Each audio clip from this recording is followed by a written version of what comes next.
my Instagram family who I've been missing so much. I'm very, very happy to do this video because I had this deep thought of how can a leader who is in charge of their life, who is breaking generational curses or who is leading at a very exceptional level, how can they continue to go along the pathing with nurturing and the support and the direction and the encouragement that they need? So in this video, I'm going to talk about why thought leadership can help you with your legendary leadership. And when I think of legendary leadership, I think of leadership that outlives you. So when you are gone and you're off this planet, your essence, your thoughts, your beliefs, who you were, what you said will be carried out to the next generation and the next and the next and the next. And they will be able to pull strength from your thoughts, your beliefs, and what it is that you say. So I'm here in Dubai, a very incredible place that is so inspiring, not just because of the aesthetics and because of the wealthy mindset and the wealthy, tangible material gains and the fancy cars and the fancy this and the fancy that. What I find the most fascinating about Dubai is that Dubai is one of the most sought out cities, one of the most safest cities, one of the most, there's ink there. One of the most interesting, intriguing cities that are on most people's bucket lists. And the reason why is because of the culture and the standards of safety, of security, and of toleration, like low tolerance for things that people experience in other countries that they wish didn't exist. They wish violence didn't exist, right? They wish, kidnapping didn't exist. They wish that you could put your phone down and come back and say, oh my goodness, I forgot my phone, to come back and then the phone's still there. They wish of a world, of a place, of a city where they can experience this sense of security and protection.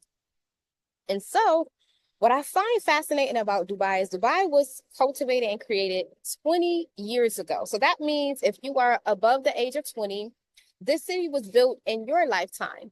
So a city was built in our lifetime. The reason why that's so significant is because if you think about the quality and the level of leadership that it took in order to build this city, you will be very inspired to stand up and rise in your leadership to know anything is possible. If you are thinking a thought, a manifestation, and you have a goal, 9 times out of 10, 10 times out of 10, you're playing small. There are cities being built, there are countries being built, and in fact, we in our generation right now more than ever have more resources, more wisdom, more pizzazz, sass, and wit to be able to move further and quantum leap the things that have been done in the past. Okay, a city has been built 20 years ago, but that was 20 years ago. With access to resources, information, and technology, I wouldn't be surprised if one of our Gen Z or millennials build a city in 5 years. We're more wiser, we're more equipped, we have more access. And so I just wanted to open up this live stream and this video here to say,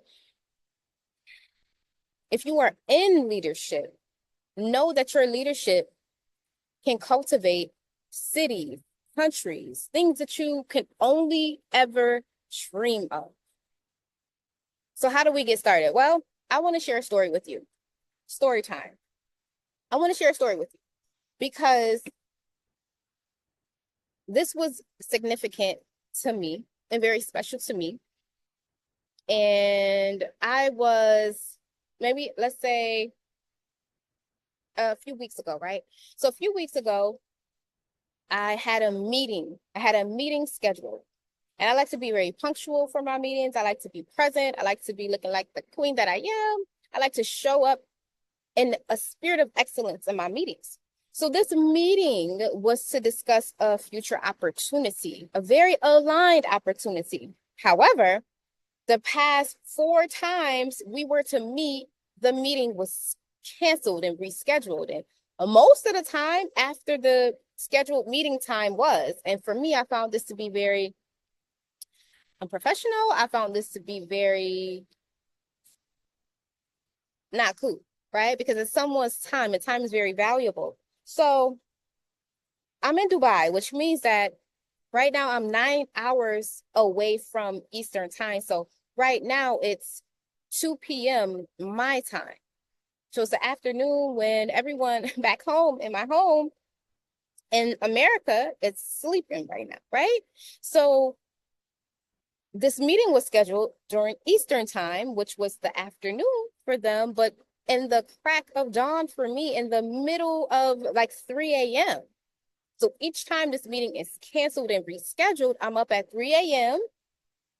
drinking my drinking my tea that has a little bit of caffeine in it, so that way I can ensure that I have enough of energy and capacity to be able to follow through, communicate, comprehend, and ascend, right, to the end of the meeting and to the end of the goal on why we are on the meeting. And so I found myself in the bed, and this meeting is scheduled, right? But I found myself in the bed. And at the time, I was jet lagging. When I say my jet lagging was jet lagging, I was jet lagging. My jet lag comes delayed. So I can be somewhere for maybe a couple weeks and then my jet lag will kick in. And I'm like, my body's trying to figure out when to go to sleep, when to be up. You're shifting through different time zones. I celebrated New Year's twice, one in Eastern time and then one when I came to Dubai. I mean, shifting. I was tired. I'm in the bed. I'm sleepy. I'm contemplating. And I'm also negotiating with myself if I'm going to come on this meeting or not. Am I going to be present with the possibility that this meeting could be rescheduled again based on the history? Well, I'm in the bed. It's very warm in the bed. I'm relaxed. My body is really not looking to move. It's not in the mood to move. I'm in the mood to rest. Okay. And I said, it was 10 minutes before the meeting. I'm still in the bed. I said, should I go? Should I go on the meeting? Should I get prepared? Oh, they're just going to cancel it again. Am I going to go? Okay, do it. Okay, get up. But it's so warm in this bed. And again, they could potentially cancel. Maybe I'll wait until the time of, and if they hop on, I'll hop on with them. But no, that's not how you do things. No, you like to be present, right? You like to show up in the spirit of excellence. You like to be on time. No. That doesn't align with your core values. But it's so warm in here, right? So I'm going back and forth with these thoughts in my mind on, am I going to show up to this meeting or not? And my beautiful godmother has this saying. She says, if you don't go, you won't know. If you don't go, you won't know. If you don't go, you won't know. I remember being in a network marketing company and we would be very active. Okay. And she would always use that saying like, okay, should we go to this event? Okay. Should we, connect with this group? Should we, go here? Should we travel here? Should we go to the personal development event? And she would always say, well, if you don't go, you won't know. And right at that moment, 5 minutes before the meeting, I heard her voice say, if you don't go, you won't know. Now she's on the other side of the world sleeping. However, her thought leadership and the concept and the belief of if you don't go, you won't know was able to give me enough of energy, enough of pizzazz, enough of inspiration to get up out of the bed. And while I'm getting up out of the bed, again, I'm still contemplating in my mind, but the contemplation is now being interrupted by, if you don't go, if you won't know. If you don't go, if you won't know. I'm getting out of the bed, I'm making up the bed. If you don't go, you won't know. If you don't go, you won't know. If you don't go, you won't know. I'm going into the restroom, washing my face. If you don't go, you won't know. If you don't go, you won't know. Her thought leadership is consistently taking up space in my mind. So I showed up to the meeting, and guess what? We had the meeting, and guess what? At the end of the meeting, I was offered a very aligned opportunity. Now, I say that to say I was 5 minutes away from completely disowning the fact that I was supposed to be on a meeting. I was tired. And I had valid reasons to stay in the bed. My body was tired. I love to listen to my body, right?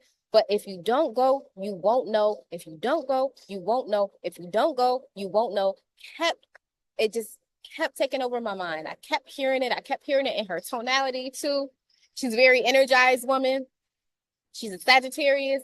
If you don't go, you won't know. If you don't go, you won't know. And so I took that energy and I took that thought leadership and I allowed it to empower me. It empowered me. And then I got on that meeting.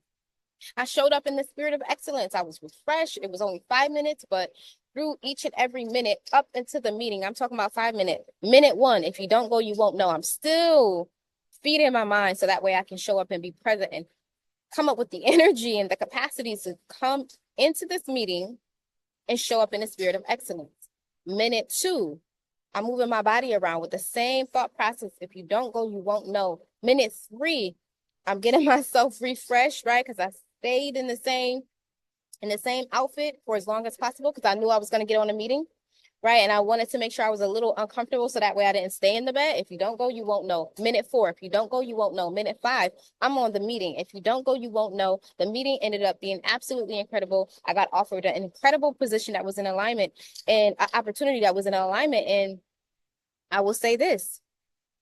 The next day, I reached out to my godmother and I said, you know what? Thank you for your thought leadership.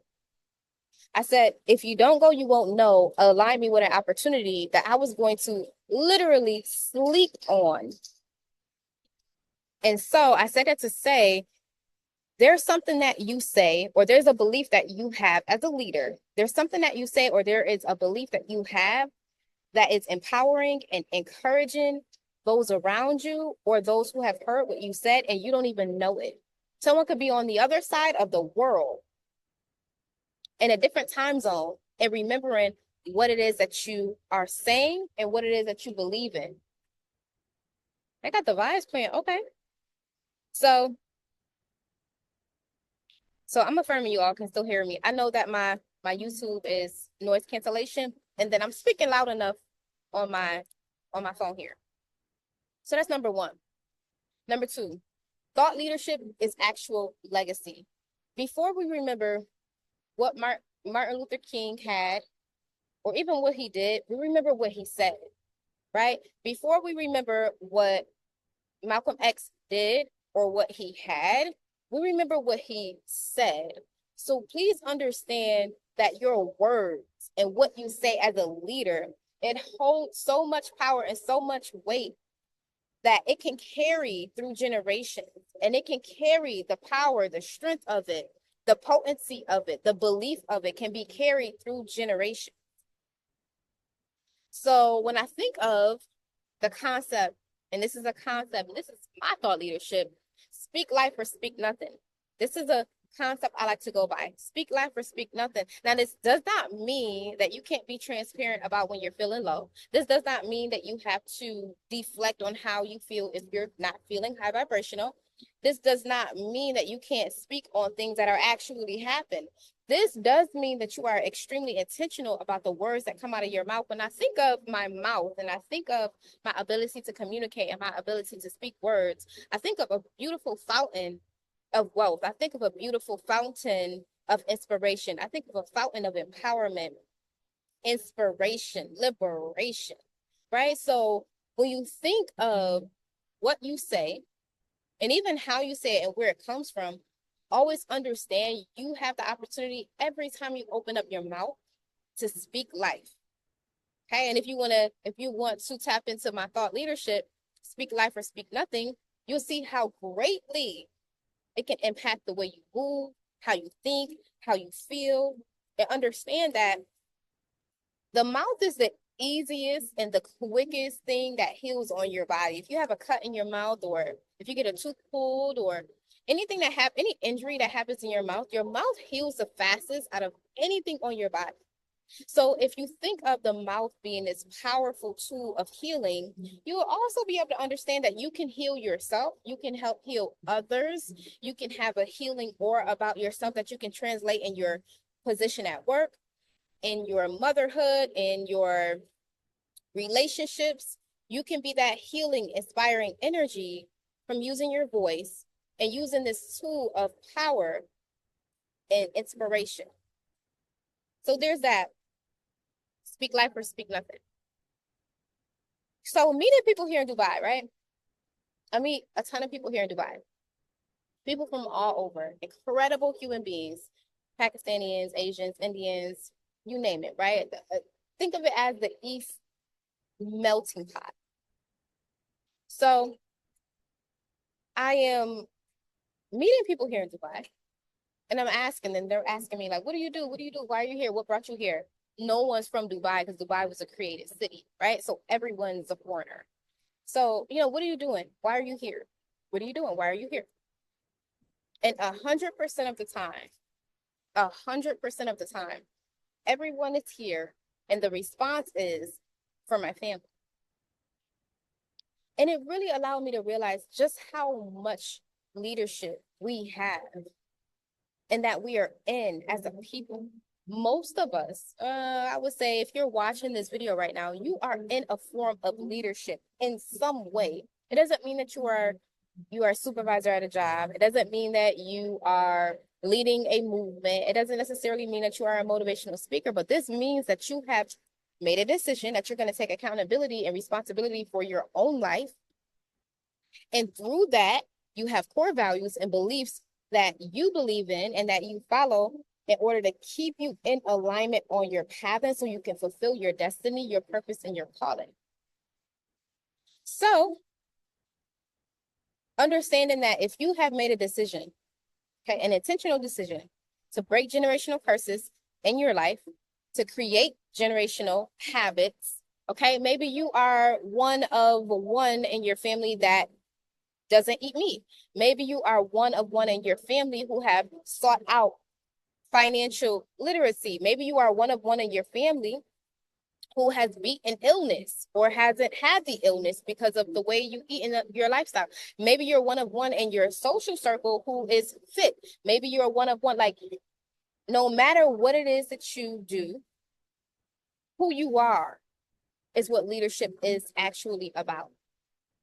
So many of you have made decisions that you're going to be the first one in your family to do something, to get married, to go to college, to start a business, to become a millionaire, to be healthy, right? To whatever it is that you decided, you made a decision some way, somehow, to be the first or to break something within your lineage. See, this is what drives us. Okay, so this is what brings us to countries in different cities and different states to discover more. This is what pushes us through those hard moments in business when we want to give up. This is what allows us to produce and to create and to be the creators that we are when we are not in creative mode. The power of legendary leadership. SZA is always playing in Dubai. I wonder if she knows that. I wonder if SZA has been playing. I've been hearing SZA every day in Dubai. She's doing her thing. Okay, I'm gonna have to tap into some SZA because apparently she got some good music. Next, audacious accountability. So in legendary leadership, when you have audacious accountability, you immediately put yourself in creative mode. What is audacious accountability? Audacious accountability is taking bold accountability. Now, it's very challenging to take accountability when you are attaching your mishaps, your shortcomings, your flaws, or the things that you've done wrong, your mistakes, your past. When you are attaching those things to your identity, it's hard to take accountability. Because in order for me to say, okay, I was wrong about this situation, and if you have the mindset that if I say I'm wrong about a situation, or if I say I made a mistake, or if I had a past incident that I'm not so proud of, this means I'm a bad person. The guilt and the shame starts to come in. And you don't want to admit to guilt and shame. You don't want to admit and submit to something that's going to make you feel smaller, think smaller, and be smaller. So you don't take the accountability. What I want you to think about in reference to leadership, because again, this video is to help you as a leader navigate your way through leadership and activate you in your legendary leadership to be able to say, I'm going to take audacious accountability. Because when I take audacious accountability, it doesn't say anything about my identity. I'm secure in my identity. And secondly, it puts me in creative mode. It puts me in solution mode. Now, me as a human, my main purpose on this planet is to use my creative energy to make this world a better place for you and me. If my purpose is to use my creative energy to make this place up, to make this place a better place for you and me, if that's what my bare purpose is, and then it's customizable based on your calling and all of those things, you're more closer to God. You're more closer to your purpose. You're more in your legendary leadership when you take accountability because you're in your creative mode. So if you look at things as, okay, me taking accountability doesn't mean that I have to shame or guilt myself. Doesn't mean that I have to now walk with my shoulders down. It doesn't mean anything about my identity. This just means it's time for me to be the creator that I was called to be, even if that creation means introspecting and doing more self-work, even if that creative energy means doing more self-development, even if that creative energy means pivoting, finding a new solution. Okay, even if that means, okay, identifying what habits that you have that maybe we should update and we should upgrade. When you detach your identity from your shortcomings and your mishaps and your past experiences and your mistakes and some of your flaws, you're able to take that audacious accountability that's going to move you further in your leadership and strengthen you in your creative energy. So audacious accountability. I'm coining that too. So audacious accountability. Now, let's say this, because I wrote some notes here. All right, so how to move as a legendary leader. Something that I have learned in leadership is that it's this saying of like, pick your battles. And rightfully so. But I never really understood that because I'm like, I never want to battle. I'm not interested in picking and choosing to battle. Like my saying is, in a world of debates, don't, right? So that never resonated with me. But what I found and what I'm understanding and comprehending about that saying is that everything has a certain level of capacity that you should provide to it. Just because there is something going on over here, it doesn't mean I need to take 100% of my capacity that I built up through my daily practices, through my energy, through the rest that I had when I was sleeping, that I need to go for 100% of my capacity in that situation. You can pick and choose how much of your capacity to pour into a situation, a relationship, an opportunity. And this is going to come with discernment, intuition, and wisdom. Intuition is to know that you know without knowing how you know that you know, but you know. Discernment is knowing what to do with what you know. For an example, I am you could say a peacemaker. Okay. I really like to stand up for what's right, no matter what. And sometimes it's not the safest thing for me to do. I remember being in the city of Atlanta, Georgia, where I was sitting down at a restaurant, a vegan restaurant, and Wadada. And I was sitting down at this restaurant. Two young Black boys came to sell me a shirt. Okay, they were pitching to me. I'm like, of course. I got a $20 bill. I think the shirt was like $5. I was like, you split it between you two. There was one young boy who was smaller, and then it was a bigger boy who was probably about the same age, but he was bigger in height and in size. And I can tell he was a bully. I could tell he was bullying the little boy, but they were business partners or brothers or cousins or something like that. He started to insult the little boy, and he took the money that I gave. He snatched it, and he said, "You're not getting none of it." I said, I looked at him, I said, you know what?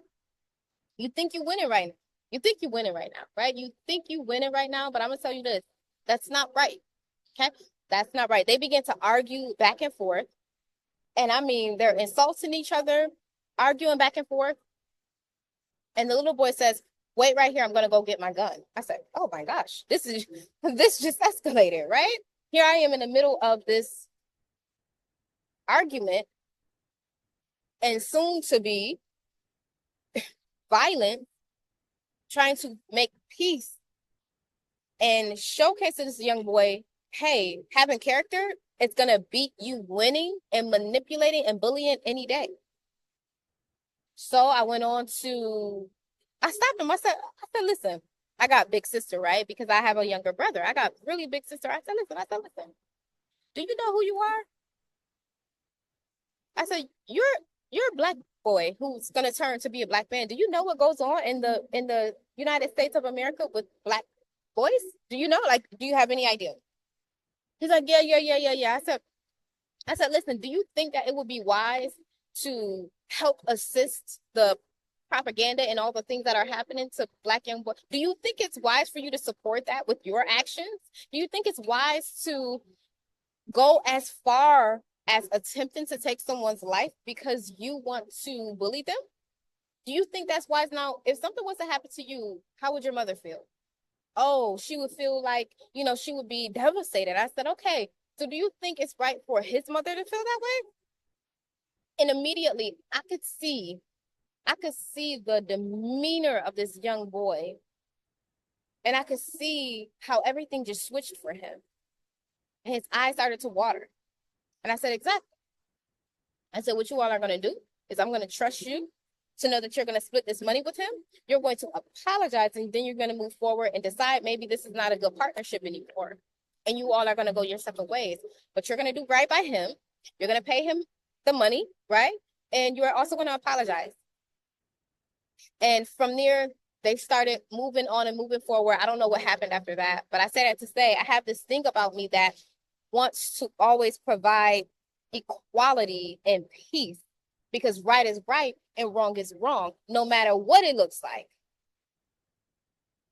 And so I say that to say that's a great strength of mine, and I love that about myself. However, I have learned when to insert myself and when to pull back and to just simply project my energy, maybe through my silence or through my presence. But everything doesn't need 100% of your capacity. This does lead to burnout. If you find yourself always hyping yourself up and pouring 100% into certain situations, into certain relationships, and you're always drained or burnt out at the end of the day, I'm not saying don't be who you are. What I am saying is choose to calculate your capacity with more strategy. So that way you are the leader and you can be the leader you were called to be. You can't be the leader you were called to be if you're burnt out every day. At the end of every day, you're burnt out, like you're passing out in bed. You're not getting good quality sleep. And then you wake up and you repeat and do it all over again. You need your capacity. And there's a difference between capacity and time. You ever had like 10 hours to do a project? I'm talking 10 hours to do a project. And for whatever reason, the project was only supposed to take 1 hour, but you had 10 hours. You spent 10 hours on this project and still did not complete it. Was it because you didn't have enough time? No. It was because hour 1, 2, and 3, you maybe were confused about how to do the project. Hour 4, 5, and 6, you try to strong arm the project and to push through with a lack of clarity and a lack of energy and a lack of organization. Hour 6, 7, and 8, you then stepped away from the project and came back. Hour 9 and 10, you were still confused about the project. This does not mean that you're not smart, articulate, or competent. This means that you didn't have the capacity of concentration, of focus, of clarity, of energy to follow the project all the way through. So I say that to say, understand capacity is totally different from time. And this is same true for your ritual practices. You don't need 45 million hours to meditate. Oftentimes we avoid our rituals and we neglect our rituals because we think we don't have enough time. But when we understand capacity versus time and say, oh my goodness, if I have 2 minutes to tap in with myself, that's going to add to my capacity. Oh yeah, let's go. Let's do this. Understand capacity is different from time. Okay, so I'm gonna wrap this video up. They're jamming. Okay, they're jamming out here.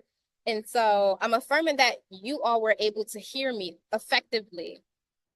I want to wrap this up by saying sometimes separation is where, uh-oh, sometimes that video is skipping. Sometimes separation, okay, separation is necessary for concentration. Anytime as a leader you are feeling, maybe you are feeling isolated, I want you to take a step into yourself to be able to say, okay, what about this moment, this experience, and this situation is going to cultivate me to be a better leader? And how, after I'm out of this feeling of isolation and I'm ready to be back communal, how am I now going to serve my community, my audience, my customers, my clients, my family, my husband, my whoever it is that you are here to serve? How am I now going to serve? And then let time do what time is going to do. Have your moment in your time of isolation. And then when it's time to get back into your communal activity, pour into your people. You are a legend. If you are watching this, you are a legend. And you are a leader. So use this video as strength and reminder that thought leadership is legendary leadership. Use your words to pour into your people. You never know how much it can impact someone. You never know what it can do to someone. You never know what your sayings can do for someone. My godmother's thought leadership is a main reason why I was able to close on that opportunity. So you are watching this, I'm sending massive amounts of love to you. Congratulations for making a decision to be bold, to be different, and to be wise. You're a leader. And congratulations. So I love you all. Life is beautiful. Keep going and keep being that legendary leader.